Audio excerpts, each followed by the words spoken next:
There's something brewing in West Asia. After months of war, countries are finally waking up. They tolerated Israel's war for a long time, but now they've had enough.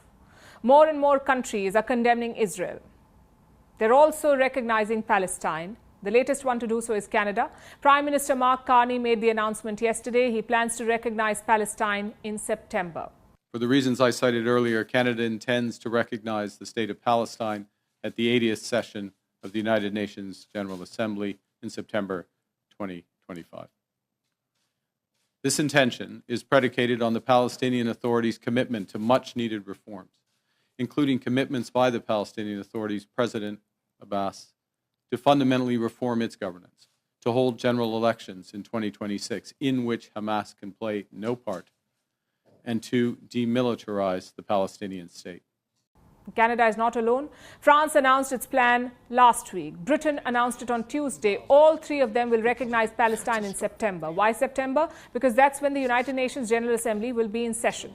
US President Donald Trump is not happy about this. He says Canada's decision will derail their trade talks. Israel, too, has criticized the move. They say Carney is rewarding Hamas. If so, then most of the world seems to be rewarding Hamas, because Israel is in a minority. More than 140 countries recognize the state of Palestine. 4 out of the 5 UN Security Council members also recognize it, the permanent ones. China, Russia, France, and the UK. The only holdout? The United States of America. As of now, these moves are only symbolic because a viable state needs land. It needs sovereignty. But Palestine is occupied by Israel. Therefore, this does not change anything on the ground, this recognition. These countries could try to admit Palestine to the United Nations, but that would require a UNSC resolution, and as things stand, the US will veto it. Nonetheless, you cannot ignore the rising sentiment and the significance of it. This week, the UN hosted a special conference. It was chaired by France and Saudi Arabia. Its goal? To push for a two-state solution, one state for Israel, the other for Palestine.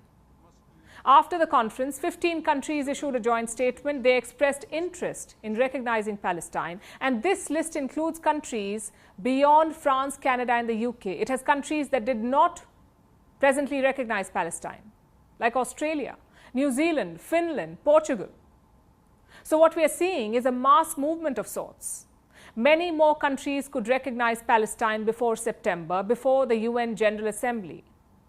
But just to be clear, this is not an endorsement of Hamas. No one wants Hamas in power, not even allies of Palestine. Look at the Arab countries. All 22 Arab League members condemned Hamas yesterday. It was the first such condemnation. They also asked Hamas to end its rule and surrender its weapons. Then who will rule Gaza? The Arab nations are backing the PA, the Palestinian Authority. It enjoys international political support. It also rules parts of the West Bank. So the plan is for the Palestinian Authority, or the PA, to take over Gaza as well. But for that, Hamas must surrender. Israel has managed to weaken Hamas considerably. They have lost control of most parts of Gaza, but they still have one card to play, and that is the Israeli hostages. Hamas still holds around 50 hostages.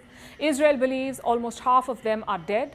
The families want Prime Minister Netanyahu to strike a deal, but he continues to use force. Israel has launched multiple strikes in the last 24 hours. They have killed more than 100 Gazan civilians. So clearly, they don't care about the global opinion. They don't care if their allies recognize Palestine. So what do they care about? The United States of America, that's what they care about. The US public is overwhelmingly against Israel's war, but the US politicians, they support it. Yesterday, the US Senate voted on a new resolution. It was aimed at ending American military support to Israel. All Republicans voted against it, and the Democrats were split.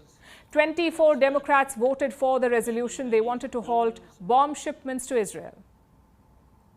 And this tells you why the war is not ending. It also tells you how broken the system is. Only 2 countries in the world want this war to continue. Everyone else wants it to end. So much for a rules-based world order.